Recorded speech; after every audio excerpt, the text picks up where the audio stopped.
Recently launched in Sephora. This is called Fugazi, and the one which I have is called Passion Fruit.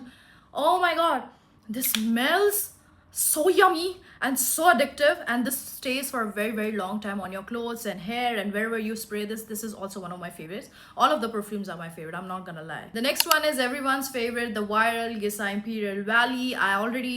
I'm getting over it, as you can see, but I already have the backup. This is the typical Dubai mall fragrance. Everyone and their mother has been using this fragrance, and this has been viral for a reason. It smells so addictive, so good, must buy. Next perfume which I have over here is from Jo Malone. This is the Oud and Bergamot, and this one is also it's not really on the Arabic side, but it has a hint of oud, and bergamot is one of my favorite fragrances, so it has that. I really like this fragrance, but this is for daytime wear. I wouldn't wear this in the night. So I have a dupe of a perfume which is the Dior Oud Rosewood. Again, one of the banger perfumes, absolutely amazing. I'm already out of it, but I have got many compliments when I wear this perfume. The next one from Latafa is Ana Abiyad, and this one you can see I've already ran out of it. It is really amazing. The packaging is amazing. The smell lasts for a very long time, and it is a very good female fragrance. Next one which I have over here is Tom Ford. This is the Ombre Leather. Now this is not a very oudi kind of fragrance, I would say, but it has of course the name says leather. It has leather notes in it, and also it's a very good evening wear. Next one which I got is Al Bida. This is the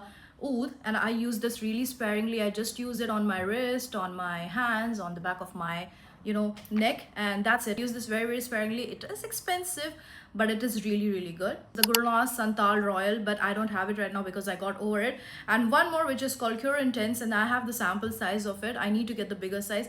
This one is so addictive, so yummy, and also, oh my god, that is so good. Let me know which one was your favorite, and would you blind buy a perfume just based on the description or not?